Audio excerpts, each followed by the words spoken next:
Hello dear students, हम पढ़ रहे थे लिगेंड। देखो लिगेंड की डेफिनेशन हमने क्या दी थी कि वह स्पीसीज जो केंद्रीय धातु परमाणु या आयन को इलेक्ट्रॉन युग्म दान करके उपसहसहजी बंध का निर्माण करती है, क्या कहलाती थी? लिगेंड कहलाती थी। अब देखो लिगेंड हमने पढ़े थे कि दाता परमाणु की संख्या के आधार पर लिगेंड निम्नलिखित 6 प्रकार के हमने पढ़े थे। एक दंतु लिगेंड जिसमें केवल एक दाता परमाणु उपस्थित हो और वो एक समय में एक इलेक्ट्रॉन युग्म देकर एक बंध बनाए। द्विदंतु लिगेंड दो दाता परमाणु हो और दो इलेक्ट्रॉन युग्म देकर दो बंध बनाए। त्रिदंतु लिगेंड, चतुर्दंतु लिगेंड, पंचदंतु लिगेंड और षटदंतु लिगेंड तक मैंने आपको पढ़ा दिया था। लेकिन देखो यहाँ पर एक अन्य लिगेंड है जो महत्वपूर्ण है परीक्षा की दृष्टि से, उभयदंती लिगेंड, उभयदंती या उभयदंतुर लिगेंड। देखो उभय, उभय का मतलब दोनों। जैसे मैंने आपको बताया था एक एग्जाम्पल मेंढक वाला, जानते हो मेंढक को, सबने देखा है, काफी बरसात के टाइम पे अपन पकड़ते थे उसकी रीढ़ की हड्डी को, पकड़ पकड़ के खेलते थे। क्या होता है वो जल में रहता है और या फिर थल पे रहता है। तो या तो जल में रहेगा या थल पे, यानी कि दोनों में वो रह सकता है। तो जो जल में भी रह सकता है और थल में भी रह सकता है, क्या कहलाता है? उभयचर कहलाता है, हम जानते हैं। लेकिन एक समय में या तो वो जल में रहेगा या फिर थल में रहेगा, यही कंडीशन है। तो यहां भी वही कंडीशन है, उभयदंती, यानी कि जिसमें क्या हो? उभयदंती लिगेंड, यानी कि जिसमें दो या दो से अधिक दाता परमाणु हो परंतु सारे एक साथ बंध नहीं बनाए। एक समय में या तो एक ही देगा, दूसरे समय में वो नहीं देके कोई दूसरा वाला दे देगा, तो वो क्या हो जाते हैं यहाँ पर? उभयदंती लिगेंड। तो देखो हम परिभाषा सिंपल से बना सकते हैं कि वे लिगेंड जिनमें यहाँ पर क्या हो? एक से अधिक दाता परमाणु उपस्थित होते हैं, लेकिन एक समय में केवल एक ही दाता परमाणु इलेक्ट्रॉन युग्म देकर उपसहसहजी बंध बनाता है केंद्रीय धातु परमाणु से, और दूसरे समय में कोई दूसरा दाता परमाणु देकर क्या करता है? बंध का निर्माण करता है। तो ऐसे लिगेंड क्या कहलाते हैं? उभयदंती लिगेंड कहलाते हैं। अब एग्जाम्पल लेते हैं अपन। देखो एग्जाम्पल आपको समझना है अच्छे से, कोई प्रॉब्लम अगर आए तो आप पूछ सकते हो, क्योंकि एग्जाम्पल ही यहाँ पर क्या है? मुख्य है। एग्जाम्पल के रूप में मैं यहाँ पर ले लेता हूं आपके NO2 लिगेंड। ध्यान देना, NO2 माइनस लिगेंड। सभी जानते हैं NO2 माइनस लिगेंड को। देखो NO2 माइनस लिगेंड में करना क्या है हमें? यहाँ पर दो कंडीशन होती है। NO2 कैसे जुड़ सकता है इसकी संरचना में? देखो ये NO2 की मैं संरचना बनाता हूं, माइनस वाली नहीं, मैं इसकी यहाँ पर उपसहसहजी बंध वाली बना देता हूं। कैसे बना सकते हो? आप जानते हो नाइट्रोजन 15वें वर्ग का तत्व है, बाह्यतम कोश में कितने होते हैं? 5। 5 में से मैं 1 और 2 इलेक्ट्रॉन तो ये दर्शा दिए मैंने। 5 होते हैं बाह्यतम कोश में, तो 3 तो क्या करेंगे? यहाँ पर ग्रहण करेगा या त्यागेगा, इनकी 3 संयोजकता दर्शाएगा, 3 बंध बनाएगा। तो देखो यहाँ पर एक तो मैंने कंडीशन ये हो गई, 2 बंध तो ये 2 इलेक्ट्रॉन तो इसके 2 सहसहजी बंध से किससे जुड़ जाए? ऑक्सीजन परमाणु से। ऑक्सीजन 2 4 6, 2 ने 2 से साझा कर लिया, ऑक्सीजन के कितने हो गए? 8। नाइट्रोजन के 2 ने 2 से साझा कर रखा, हो गया। आगे देखो, इसके बाद एक लोन पेयर में यहाँ इस तरह से दर्शा दूं। देखो कैसे?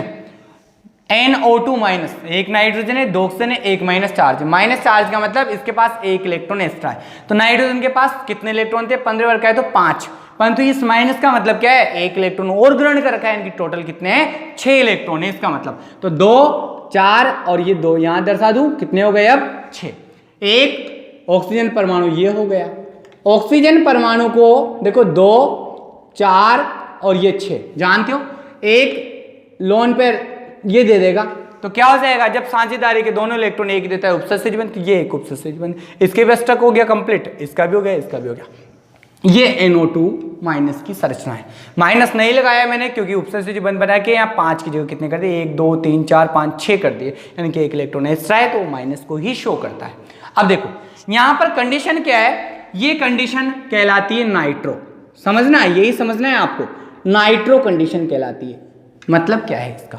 अगर ऐसे लिगेंड, ध्यान दो, इसमें नाइट्रोजन के पास भी लोन पेयर है तो नाइट्रोजन भी इलेक्ट्रॉन युग्म दे सकता है, ऑक्सीजन के पास भी तो लोन पेयर है तो ऑक्सीजन भी तो क्या कर सकता है? इलेक्ट्रॉन युग्म दे सकता है। तो एक से अधिक दाता परमाणु है, नाइट्रोजन भी ऑक्सीजन भी, तो वे लिगेंड जिनमें एक से अधिक दाता परमाणु उपस्थित है, जैसे नाइट्रोजन भी और ऑक्सीजन भी, परंतु एक समय में केंद्रीय धातु परमाणु से केवल एक ही दाता परमाणु उपसहसहजी बंध बनाता हो। तो देखो यहाँ नाइट्रोजन परमाणु ये सहसहजी उपसहसहजी बंध के नाइट्रोजन परमाणु क्या करेगा? दोनों इलेक्ट्रॉनों को केंद्रीय धातु परमाणु को देगा, M का मतलब मेटल, केंद्रीय धातु परमाणु, उसको देकर उपसहसहजी बंध बनाएगा। तो इस कंडीशन को हम क्या कहेंगे? नाइट्रो के नाम से जानेंगे।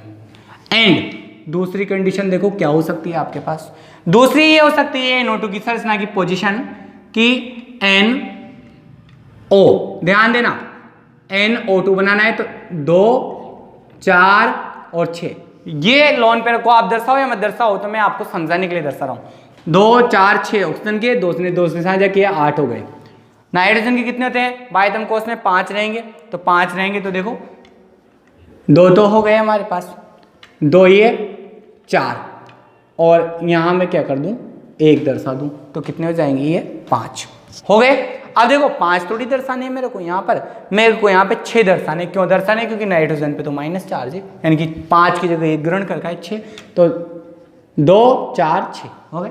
अब देखो आप यहाँ पर इस कंडीशन में देखो उपसंयोजी बंध बना दूं मैं, एक उपसंयोजी नाइट्रोजन के साथ ये ऑक्सीजन का, 2, 4, 6 हो रहा है। यहाँ पे भी स्टक लुईस सूत्र बन रहा है, मैंने आपको लुईस संरचना बनाना बताई थी, स्टक पूरा करना है 11th क्लास में, बन रही है। देखो अब ये भी NO2 की संरचना हो सकती है, ये भी हो सकती है। देखो इसकी 2 अनुनादी संरचना बना दी मैंने।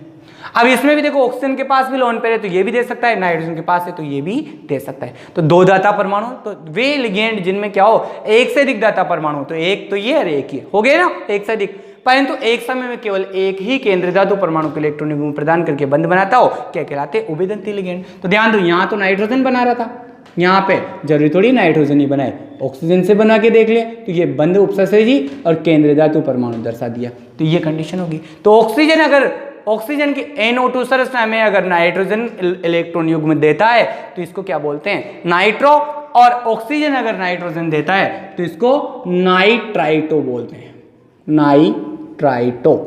तो आपको ये ध्यान देना है उभयदंती लिगेंड में ये NO2 क्या है? एक उभयदंती लिगेंड है। अगर इस NO2 की संरचना में नाइट्रोजन इलेक्ट्रॉन युग्म केंद्र धातु परमाणु को देकर बंध बनाता है तो इसको नाइट्रो लिगेंड बोलते हैं, और ऑक्सीजन अगर इलेक्ट्रॉन युग्म देकर केंद्रीय धातु परमाणु से बंध बनाता है उपसंयोजी तो इसको नाइट्राइटो लिगेंड के नाम से जानते हैं। ये पुरानी बुक्स में आता था, आजकल इसको कॉमन कर दिया है, एक ही शब्द लिखता है वो, इसको ऐसे भी लिख सकते हो आप नाइट्राइटो। देखो आजकल एक ही शब्द से लिखता है नाइट्राइटो। नाइट्राइटो में बस वो इतना सा लगा देता है कि NO2 माइनस को नाइट्राइटो बोल देता है वो, नाइट्रोजन की तरफ से दे रहा है तो नाइट्राइटो N लिगेंड हो जाए, तो या तो आप नाइट्रो लिखो या फिर इतना बड़ा लिखो, आपकी इच्छा हो, जैसा यूज लेना आपकी इच्छा। तो नाइट्राइटो N हो जाएगा नाइट्रोजन की तरफ से देगा तो, और अगर ऑक्सीजन की तरफ से देगा तो नाइट्राइटो ऑक्सीजन की तरफ से देता है तो इसको O हो जाएगा। तो इस तरह से भी अपन क्या कर सकते हैं, इनके नाम ले सकते हैं। तो ये क्या है? उभयदंती लिगेंड में आते हैं। तो एक एग्जाम्पल कंप्लीट है आपका। दूसरा एग्जाम्पल समझना आप, देखो दूसरा एग्जाम्पल है साइनाइड, Cn-। जानते हो आप समूह में क्या होता है? 2 है यहां पर, कार्बन व नाइट्रोजन, 2 ही परमाणु है समूह में, कार्बन अथवा नाइट्रोजन।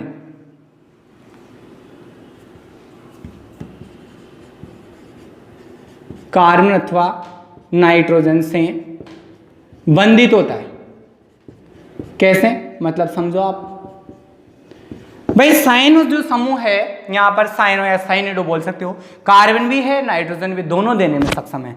कार्बन भी बंध बना सकता है, नाइट्रोजन भी बना सकता है, तो क्या है? उभयदंती लिगेंड। तो एक से अधिक दाता परमाणु है, दोनों दाता है कार्बन और नाइट्रोजन, परंतु एक समय में एक ही बना सकता है, अतः ये क्या है? उभयदंती लिगेंड है। तो देखो यहां पर कैसे बनाएंगे संरचना, Cn कार्बन नाइट्रोजन, ध्यान देना, समझना है इस संरचना को आप, कार्बन नाइट्रोजन। अगर यहां पर Cn- है, Cn- का मतलब क्या है? देखो नाइट्रोजन के पास तो ये होता है, ये संरचना में क्या होता है? नाइट्रोजन के पास बाय आयतन कोष में 5, 2 तो ये हो गए, 1, 2, 3 ये हो गए, 5 हो गए। कार्बन के पास 4 होते हैं, 1, 2, 3, परंतु माइनस चार्ज है, तो माइनस चार्ज का मतलब एक ग्रहण कर रखा है, तो कार्बन के पास 4 के स्थान पर कितने? 5, तो 1, 2, 3, 4, 5 हो गए। तो देखो माइनस चार्ज मैंने नहीं लगाया, क्यों नहीं लगाया? क्योंकि माइनस मैंने एक इलेक्ट्रॉन यहाँ कार्बन के पास दर्शा दिया, एक्स्ट्रा चार्ज की जगह 5 कर दिए, तो 3 और 2 5। अगर कार्बन यहाँ पर इलेक्ट्रॉन युग्म केंद्रीय धातु परमाणु कार्बन इलेक्ट्रॉन युग्म देकर उपसंयोजी बंध बनाता है, तो इस समूह को क्या बोलते हैं? साइनो समूह के नाम से जानते हैं। तो ये तो क्या हो गया आपका? साइनो हो गया। तथा दूसरा देखो, दूसरा यहां पर आपको मैंने बता रखा है उल्टा होके जुड़ जाए, तो N और C, ध्यान दो NC, इसका मतलब क्या है? यहाँ नाइट्रोजन और साइनाइड के मध्य 3 बंध है, ध्यान देना 3 बंध बनाते हैं, परंतु इसकी बैलेंसी यहाँ पे पॉसिबल नहीं होती है, नाद में होती है। और नाइट्रोजन अगर बंध बना दिए, देखिए तो इनको अपन को यहाँ पे लुईस संरचना को पूर्ण करने में नहीं करना है, ये तो केवल मैं आपको समझाने के लिए बनाता हूँ, ठीक है।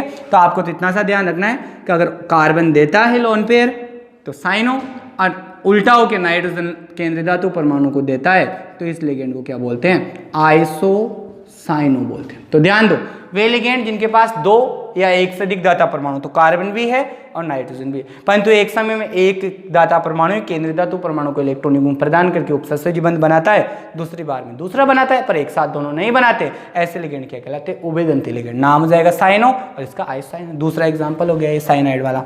तीसरा एग्जाम्पल भी देख लो आप साथ के साथ ही। तीसरा एग्जाम्पल हम लेते हैं यहां पर HCN। जानते हो HCN आगे आया था, HCN माइनस था थायोसाइनेटो समूह, किसमें एक तो सल्फर है और दूसरा है नाइट्रोजन। सल्फर व नाइट्रोजन से बंधित होता है, वह की जगह अपन यहां अथवा शब्द लगा सकते हैं, या तो सल्फर से या नाइट्रोजन की तरफ से। बना के देख लेते हैं। देखो HCN की संरचना बनाएंगे तो ये S सिंगल बंध, C और N, कार्बन नाइट्रोजन के मध्य 3 बंध बन के CN साइनाइड की संरचना, तो ये HCN हो गया। अब ध्यान दो, सल्फर 2 बंध बनाता है तो एक ही बना रखा है मैंने, क्योंकि यहाँ पे क्या है, चार्ज के हिसाब से वो व्यवस्थित हो जाता है। यहाँ पे अपन ने क्या है, लुईस संरचना नहीं बना रहे तो केवल HCN लिखना है, तो मैंने HCN की जनरल संरचना लिख दी। इसमें अगर सल्फर लोन पेयर देगा आपको तो बस HCN लिखना है और कुछ नहीं है, इसको खोल के भी लिखो तो ठीक, नहीं लिखो तो कोई बात नहीं है। तो देखो सल्फर अगर लोन पेयर देता है केंद्रीय धातु परमाणु को और बंध बनाता है तो इसको देखो HCN को सायोनेटो बोलते हैं ना, HCN को सायोनेटो, पर सायोनेटो कौन सा, सल्फर है तो थायोसाइनेटो, तो ये तो थायोसाइनेटो है, तो यहां पर थायोसाइनेटो हो जाएगा, ये तो थायोसाइनेटो ही बोलेंगे इसको अपन, और कुछ नहीं बोलेंगे। अगर सल्फर देगा इसमें इलेक्ट्रॉनिक गुण तो थायोसाइनेटो, और अगर सल्फर की जगह क्या दे दे, नाइट्रोजन दे दे, तो देखो उसकी संरचना ऐसे बनेगी, कार्बन 4 बंध बनाता है, 2 तो सल्फर से जाएंगे और 2 नाइट्रोजन से, और ये लोन पेयर कौन देगा, नाइट्रोजन। तो ध्यान देना, अगर नाइट्रोजन दे तो देखो ये साइनाइड, कार्बन दे तो साइनो, उल्टा हो जाए तो आइसोसाइनो, सल्फर दे तो थायोसाइनेटो, और नाइट्रोजन उल्टा होके हो जाए NCS तो आइसोथायोसाइनेट हो जाएगा। तो आइसोथायोसाइनेटो हो गया एग्जाम्पल हमारा। अगला 3 एग्जाम्पल हमारे पास हो गए। इसके बाद 4th एग्जाम्पल भी अपन देख लेते हैं। देखो दे रखा है हमारे सिलेबस में, बहुत सारा चैप्टर दिया हुआ है ये, तो अपन सोल्व कर लेते हैं। एग्जाम्पल नंबर 4th, थायोसल्फेटो की बात करें अपन। थायोसल्फेटो थोड़ा देखो कष्ट होगा आपको देखने के लिए, क्योंकि इंक ब्लैक नहीं है ये, तो दिखने में प्रॉब्लम आ रही, खत्म हो गई है, नेक्स्ट लेक्चर में आ जाएगी, अभी तो काम चलाते हैं अपन। थायोसल्फेटो की बात करते हैं। थायोसल्फेटो समूह में क्या होता है, 2 होते हैं, एक तो सल्फर या दूसरा देखो सल्फेटो संरचना आई थी S2O4 -2 आया था ना, तो एक तो सल्फर है और एक ऑक्सीजन, सल्फर या ऑक्सीजन से क्या हो जाएगा, बंधित होता है, बंधित होता है। क्लियर है यहां तक? अब देखो बंधित होता है तो अपन सोल्व करते हैं भाई। थायोसाइनेटो की संरचना होती है S2, देखो S2O4 -2 ये होती है, पर अपन को करना क्या है, यहाँ पे ओनली अपन को इतना सा ध्यान रखना है कि इसकी संरचना कैसे बनती है, एक बार तो अपन को याद रखना है। तो सल्फर 16 वर्ग का है तो 6 बंध बनाता है, 12वें कोष में 6 इलेक्ट्रॉन होते हैं, अधिकतम 6 बंध बना सकता है ये। देखो ये 2 और 2 ये तो सबको आते हैं, तो 2 और 2 4 तो गए, अब बचे कितने, 2 ही तो बंध बना सकता है, तो एक ये बंध बना दूं मैं 5 ये ऑक्सीजन के साथ, और एक लोन पेयर में दे दूं इसको, तो कितना हो जाएगा 6। ध्यान देना, इस तरह से मैंने संरचना बना दी। ये तो आप जानते हो 2 4 6 और इसने 2 दे दिए तो 8। इसका स्ट्रक कंप्लीट हो ही जाएगा, इसका कंप्लीट हो ही जाएगा। 6 होते हैं, 2 ने बंद बनाए रखा है, 6 होते हैं, 2 ने बंद बनाए रखा है। सल्फर बाह्यतम कोष में कितने होते हैं, 6, तो देखो 2 4 6 और कितना हो रहा है 7। 7 क्यों हो रहा है, यही चीज आपको विशेष ध्यान रखनी है। ध्यान दो 7 इलेक्ट्रॉन, यहां देखो 2 सल्फर है, 2 सल्फर पे कितने चार्ज है, -2 चार्ज। ध्यान देना 2 सल्फर परमाणु पे -2 चार्ज है, तो एक सल्फर परमाणु पे कितना आ जाएगा, -1 चार्ज आ जाएगा। होगा ना इसके हिसाब से, ऑक्सीजन पे कोई चार्ज नहीं है, तो ये 3 ऑक्सीजन तो उदासीन। अब सल्फर 1 तो दशा ही दिया, तो 1 सल्फर पे 1 माइनस चार्ज, माइनस चार्ज का मतलब 6 तो वाइटम कोष में थे ही चाहिए सल्फर के, और 1 ग्रहण कर लिया तो 7 हो गए, तो 2 4 6 और 7, फिर ये सल्फर के पास भी कितने 7, तो 2 4 1 ये 5 और ये 2 7 हो गई 7 7, इस पे माइनस 1 इलेक्ट्रॉन एक्स्ट्रा दर्शा दिया, तो ये संरचना बन गई किसकी, H2O4 -2 की। कैसे, देखो इसमें माइनस है, इसमें माइनस 6 की जगह 7 7 इलेक्ट्रॉन हो गए, और 1 2 और 3 यहाँ पर क्या हो गया हमारे पास ऑक्सीजन हो गया, सॉरी यहाँ पर ऑक्सीजन 3 रहेंगे, H2O3। ध्यान दो, अब इसमें अगर सल्फर परमाणु केंद्रीय धातु परमाणु को इलेक्ट्रॉन युग्म देता है, ध्यान देना सल्फर देता है, तो इसको थायोसल्फेटो तो अपन बोलेंगे इसे ही, नाम क्या है थायोसल्फेटो, सबको पता है, तो अपन ने आगे भी बोला है, परंतु सल्फर अगर दे रहा है तो एस लगा देंगे, तो इस लिगेंड में थायोसल्फेटो एस आ जाएगा। दूसरी कंडीशन में ऑक्सीजन परमाणु भी दे सकता है, तो तथा दूसरे संरचना अपन बनाएंगे सल्फर 2 ऑक्सीजन, ऑक्सीजन से डबल बंद। अब यहाँ देखो ये जो उपसर्जनी में ऑक्सीजन से बन रहा था, ये यहाँ पे सल्फर से बना दो आप, इतना सा अंतर कर दो, और यहाँ ये बंद किससे बना दो, ऑक्सीजन से बना दो, तो देखो 2 4 5 6 7, यहाँ पे एक सल्फर पे देखो कितना हो गया, 2 4 6 और 2 साझा कर लिया तो 8 हो गए, इसके भी 8 हो जाएंगे, और इस सल्फर के देखो 2 4 6 और 1 7, एक माइनस चार्ज इस पे है और एक माइनस चार्ज इस पे है यहाँ पर, तो इसमें अगर ऑक्सीजन पे माइनस चार्ज है तो देखो 6 की जगह 7 हो गए, तो ये दे देगा, ये भी वही थायोसल्फेटो ही रहेगा, थायोसल्फेटो, परंतु कौन सा हो जाएगा यहाँ पर, ऑक्सीजन दे रहा है तो O। तो ध्यान दो, वे लिगेंड जिनमें क्या हो रहा है, 2 या 1 से अधिक दाता परमाणु रहे, एक तो सल्फर है, इसमें क्या है ऑक्सीजन है, तो 1 से अधिक दाता परमाणु है इस लिगेंड में यहाँ पर, परंतु एक समय में केंद्रीय धातु परमाणु को केवल एक परमाणु ही इलेक्ट्रॉन युग्म प्रदान करके बंद बनाता हो, और दूसरे समय में दूसरा, तो ऐसे लिगेंडों को क्या कहते हैं, हम उभयदंती लिगेंड कहते हैं। 4 एग्जाम्पल हमने एक्सप्लेन कर दिए, जो चारों उभयदंती के क्या है एक उदाहरण। क्लियर हो गया आपके। अब देखो उभयदंती लिगेंड के बाद एक और विशेष प्रकार का लिगेंड है जो आपके बहुत ज्यादा इंपॉर्टेंट है, वो भी ठीक है, उसको भी हम सॉल्व कर लेते हैं।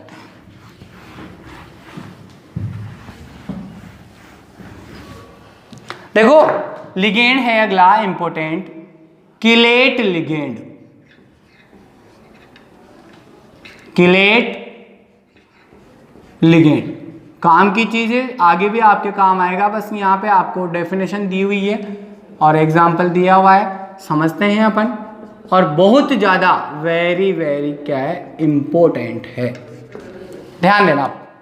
करना क्या है इसमें अपन को, किलेट एक प्रकार की रिंग होती है वलय, तो इसमें क्या होता है कि वो लिगेंड भाग लेते हैं जो कम से कम द्विदंतुर हो या फिर अधिक दंतुर हो, द्विदंतुर, त्रिदंतुर, चतुर्दंतुर, पंचदंतुर या षडदंतुर, यानी कि कुल मिला के अपन कह सकते हैं कि द्विदंतुर या फिर बहुदंतुर, बहुदंतुर में सब आगे त्रि, चतुर, पंचदंतुर, षडदंतुर, तो वो लिगेंड भाग लेते हैं।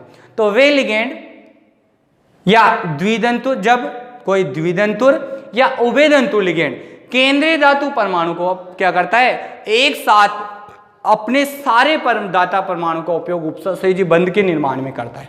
तो जितने भी उनके पास, जैसे द्विदंतुर लिगेंड है तो दो दाता परमाणु है, त्रिदंतुर है तो 3 है, 4 दंतुर है तो 4 है उनके पास देने वाले, उपसंयोजी बंध बनाने वाले, तो वे द्विदंतुर लिगेंड या बहुदंतुर लिगेंड जो अपने सभी दाता परमाणुओं का उपयोग एक साथ केंद्रीय धातु परमाणु को इलेक्ट्रॉन युग्म देकर उपसंयोजी बंध बनाने के लिए करते हैं, तो क्या होता है, एक चक्रीय वलयनुमा संरचना बनती है। उस वलय को तो अपन किलेट वलय, और यहाँ पर इस घटना को, किलेट बनने की जो एक घटना है, इसको किलेटीकरण, और ऐसे लिगेंड जो द्विदंतुर या बहुदंतुर लिगेंड थे उन लिगेंडों को अपन क्या कहते हैं, किलेट लिगेंड कहते हैं। जैसे उदाहरण के रूप में यहाँ पर अपन 2 एग्जाम्पल लेते हैं।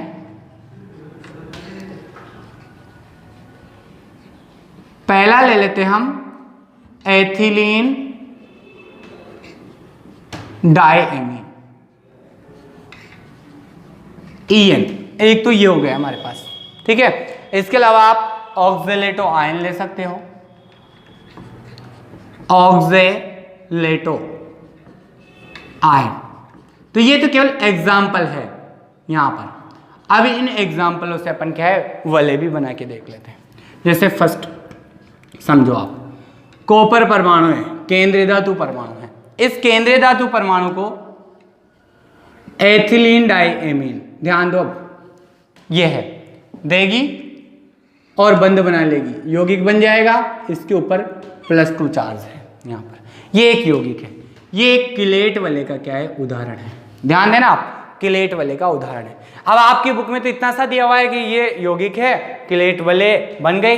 इसकी संरचना को ज़्यादा से ज़्यादा खोल के दे रखा है, तो खोल के कैसे दे रखा है, कॉपर परमाणु है। कॉपर परमाणु से क्या हो रहा है, एथिलीन, EN का मतलब जानते हो ना, मैंने बताया था आपको एथिलीन डाइमीन है। तो एथिलीन डाइमीन कितने हैं यहाँ, एथिलीन डाइमीन 2 है संख्या में। तो देखो यहाँ पर अपन बनाएंगे CH2 बंद CH2 NH2 NH2 हो गया एथिलीन डाइमीन। ये लोन पे नाइट्रोजन दे देगा इसको, ये लोन पे नाइट्रोजन दे देगा, 2 बंद तो इसने बना लिए। ऐसे ही फिर एक एथिलीन डाइमीन बना लेंगे हम, क्या हो जाएगा NH2 CH2 CH2 NH2, ध्यान दो, ये लोन पे नाइट्रोजन दे देगा इसको, लोन पे नाइट्रोजन दे देगा, हो गया।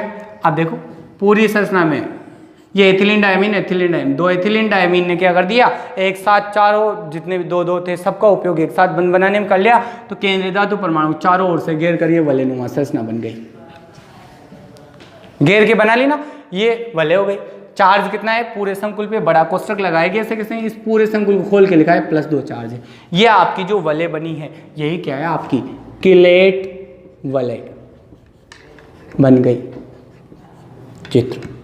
तो देखो अब आपको ये बात समझ में आएगी, कैसे आएगी, देखो जब कोई द्विदंतुर, ये द्विदंतुर एथिलीन डाइमीन, त्रिदंतुर या कोई और भी ज्यादा दंतुर हो सकता है तो उसको बहुदंतुर अपन कहेंगे। जब कोई द्विदंतुर या बहुदंतुर लिगेंड अपने सभी दाता परमाणु, जितने भी उसके पास दाता है 2 3 4 5, अपने सभी दाता परमाणु का उपयोग एक साथ केंद्रीय धातु परमाणु या आयन से क्या करता है उपसर्जी बंध बनाने के लिए करता है, तो क्या होता है वो केंद्रीय धातु परमाणु को चारों ओर से घेर कर एक वलयनुमा संरचना बनती है। इस वलय को किलेट वलय और इस के निर्माण की प्रक्रिया को किलेटीकरण तथा ऐसे लिगेंड, ये जो एथिलीन डाइमीन है ये क्या कहलाते हैं, किलेट लिगेंड के नाम से जाने जाते हैं। दोनों लिगेंड किलेट लिगेंड है, ये इसकी किलेट वलय मैंने बना दी। वास्तव में इसकी जगह देखो आप एग्जाम्पल याद रख के थोड़ा ज़्यादा अगर कॉपी में लिख सको, यहाँ पे बोर्ड से नोट्स में तो आपके बुक में तो है ही नहीं, तो मैं भी कुछ नहीं कर सकता। अगर आप लिख सकते हो तो मैं आपको इसको देखो सोल्व करा देता हूँ एक एग्जाम्पल को, ताकि एक एग्जाम्पल तो आप किलेट वलय बनाने का याद ही रखो। तो इसको अथवा में आप वैसे तो नहीं लिख के इसको कैसे लिखो अपनी कॉपी में, उसको छोड़ दो, आपको ऐसा ही क्या है ज़्यादा अच्छे से याद रहेगा जैसे मैं बता रहा हूँ। देखो ये बनता कैसे है वास्तव में, ये जो कॉपर होता है ना, कॉपर परमाणु, ये कॉपर परमाणु नहीं होता बल्कि ये कॉपर +2 आयन होता है। ये केंद्रीय धातु परमाणु या आयन, तो ये धातु परमाणु नहीं आयन है। ये +2 चार्ज का यहाँ पर लफड़ा है जो समझ में आएगा आपको। तो कॉपर +2 है, कॉपर +2 है तो इसके पास इलेक्ट्रॉनों की, आप जानते हो +2 का मतलब इसने त्याग रखे, तो इलेक्ट्रॉनों की कमी है, तो ये इलेक्ट्रॉन युग्मों को ग्रहण कर सकता है, तभी तो ग्रहण करेगा, कमी है। ये क्या करेगा एथिलीन डाइएमीन ले लिया अपने, कितने 2, तो 2 एथिलीन डाइएमीन से क्रिया करेगा। और आपको पता है 2 एथिलीन डाइएमीन इसको यहाँ पर ये इस तरह से एक एथिलीन डाइएमीन 2 उपसर्जी बंध बनाएगा, तो 2 एथिलीन डाइएमीन 4 बनाएंगे, तो क्या बनेगा यौगिक, ये तो कॉपर था, कॉपर +2 आयन, इससे कौन जुड़ जाएगा एथिलीन डाइएमीन 2 बंध बना के 2 एथिलीन डाइएमीन 4 बंध बना के जुड़ जाएंगे इस तरह से यहाँ पर, और ये संकुल यौगिक बन जाएगा, उपसर्जी यौगिक बन गया। अब +2 चार्ज कहाँ जाएगा, तो उदासीन है, तो इसका +2 चार्ज कहाँ जाएगा, पूरे इस पर वितरित हो जाएगा। तो ये बड़े कोष्टक में दर्शाते हैं इसको और +2 यहाँ लगाते हैं। तो ये आपको ये जो बना हुआ है ना, इसकी जगह इस एग्जाम्पल को ऐसे लिखो आप, ठीक है। फिर इसको ऐसे लिख के और इस संरचना को आप फिर क्या कर दो, बोली से ऐसे बना के बता दो उसको किलेट को, तो ये क्या है ज़्यादा सही होती है। क्लियर है आपको। तो एग्जाम्पल इस तरह से नहीं लिख के आप ये लिख लेना, इसके बाद एग्जाम्पल फर्स्ट इसकी जगह आप ये लिखो, तो ये ज़्यादा सही रहेगा आपके पास। तो ये लिख के फिर इसकी बली से नीचे या लगा के संरचना बना लेना आप अलग से, हो गए किलेट वाले। एक और एग्जाम्पल लेते हैं अपन, देखो सेम वही बात आती है, F यहाँ पर आयरन, ध्यान दो FeOX3 -3 संकुल। -3 का क्या है मॉरल, देखो -3 का मॉरल ऐसे होता है कि ऑक्जेलेटो OX, जानते हो ऑक्जेलेटो क्या था, आपको बताया था C2O4-2, इसी को ऑक्जेलेटो कहा था अपन ने, कहा था ना, आया था ऑक्जेलेटो। तो ये ऑक्जेलेटो कितने, 3, तो 3 ऑक्जेलेटो पे कितने चार्ज आएंगे आपके पास, एक ऑक्जेलेटो पे -2 चार्ज है। तो देखो मैं आपको बता देता हूँ, 3 ऑक्जेलेटो C2O4-2, तो 3 ऑक्जेलेटो पे कितने चार्ज जाएंगे, -6 चार्ज हो जाएंगे ना। अब ध्यान दो, यहाँ पे मैंने केंद्रीय धातु परमाणु या आयन ले लिया, -6 चार्ज हो गए, यहाँ कितना आ रहा है -3, तो इस पे मैं कितना लगा दूँ, +3 लगा दूँ। संरचना बनेगी तो क्या बनेगा यौगिक, आप जानते हो Fe+3, ये Fe+3 इसकी भी बना के बता रहा हूँ मैं आपको, Fe+3 दर्शा दिया अपन ने, ये एग्जाम्पल है एक तरह से। तो इसको यहाँ शॉर्ट में लिखा हुआ है आपकी बुक में, मैं खोल के बता रहा हूँ, आपकी इच्छा हो जैसे लिख लेना, ये भी आपके चलेगा। तो देखो Fe+3 है, ऑक्जेलेटो -2 है, तो 3 ऑक्जेलेटो के यहाँ देख लो, 3 ऑक्जेलेटो के कितने हो जाएंगे, -2 चार्ज के हिसाब से -6, और यहाँ टोटल -3 लाना है, तो ये +3 इस पे आयरन पे आवेश, +3 वाले केंद्रीय धातु परमाणु या आयन को 3 ऑक्जेलेटो क्या करेंगे, इलेक्ट्रॉन युग्म देंगे, द्विधातु लिगेंड है तो बंद बना लेंगे, जुड़ जाएंगे वो, और जुड़कर क्या होगा Fe और इससे ऑक्जेलेटो C2O4 कितने जुड़ गए आपके पास, देखो 3। चाहो तो इसको ऐसे लिखो या चाहो तो इसको OX के फॉर्म में लिख सकते हो आप, जुड़ गए। परंतु आपको पता है ये तो -6 और ये चार्ज कितना है +3, तो -3 बचेगा जो कहाँ लग जाएगा, यहाँ पे। तो ये क्या है, इसके निर्माण की रासायनिक अभिक्रिया है। तो इसको आप चाहो तो दूसरा एग्जाम्पल देखो, ये एग्जाम्पल नंबर 2 यहाँ से लिख सकते हो, बना दिया। अब ये बनाने के बाद आपको यही लिखो तो अच्छी बात है, इससे अपन को याद रहता है ज़्यादा, तो ये लिख दिया अपन ने। अब देखो इसमें अपन को क्या करना है कि अपन इसमें संरचना बनाते हैं ऑक्जेलेटो आयन की, तो ये यहाँ पर इसकी बना देंगे Fe, आयरन, केंद्रीय धातु परमाणु या आयन है, केंद्रीय धातु परमाणु या आयन को क्या करेगा, ऑक्जेलेटो समूह देगा। ऑक्जेलेट क्या होता है आप जानते हो, COO- और COO-। संरचना को खोल के लिखो या कैसे भी लिखो, यही है, 3 है अपने पास, तो 3 है तो 3 को ऐसे कैसे दर्शा देंगे अपन, एक तो ये हो गया, ठीक है, दूसरा अपन इस तरह से दर्शा देंगे COO- कार्बन से COO-, दूसरा ऑक्जेलेटो हो गया। तीसरा ऑक्जेलेटो अपन कैसे खोल के दर्शा दें, नीचे कार्बन, देखो कार्बन ये, और क्या है यहाँ पर देखो ऑक्सीजन 2 जुड़ी हुई है, तो ये एक ऑक्सीजन ऐसे और एक ऑक्सीजन ऐसे, एक ऑक्सीजन ऐसे, एक ऑक्सीजन ऐसे, वही संरचना को खोल के लिखा है मैंने। देखो एक तो ये बना रहा है उपसतही बंध, आपको पता है बना सकता है ना, तो ये उपसतही बंध बना सकते हैं, तो इसको अपन थोड़ा नीचे लिखते हैं, देखो COO-, इसको भी नीचे लिखते हैं थोड़ा COO-, 3 ऑक्जेलेट हो गया, ट्राई ऑक्जेलेटो, सब पे -4, एक ये देगा, एक ये देगा, एक ये देगा, एक ये देगा, द्विदंतुर है तो हर एक 2 इलेक्ट्रॉन देंगे। तो देखो जब कोई द्विदंतुर या बहुदंतुर लिगेंड केंद्रीय धातु परमाणु के साथ क्या करता है, एक से अधिक धातु परमाणु का उपयोग एक साथ उपसतही बंध बनाने के लिए करता है, तो केंद्रीय धातु परमाणु को घेर कर एक वलयनुमा संरचना बन गई, ये संरचना पूरी ये बन जाएगी इसकी। तो इस संरचना को अपन क्या बोलते हैं, किलेट संरचना, किलेट वलय, और इस घटना को किलेटीकरण, और ऐसे लिगेंड जो है यहाँ पर ऑक्जेलेटो, ये क्या हो जाएंगे, किलेट लिगेंड के नाम से जाने जाते हैं। क्लियर है, यहाँ तक हमारी ये हो जाता है। अब इसके बाद देखो नेक्स्ट स्टेप में मैं आपको ऑक्सीडेशन स्टेट निकालना और IUPAC नामकरण करना सिखाऊंगा, ठीक है, जिसकी बात हम नेक्स्ट लेक्चर में करेंगे। Thanks for watch me.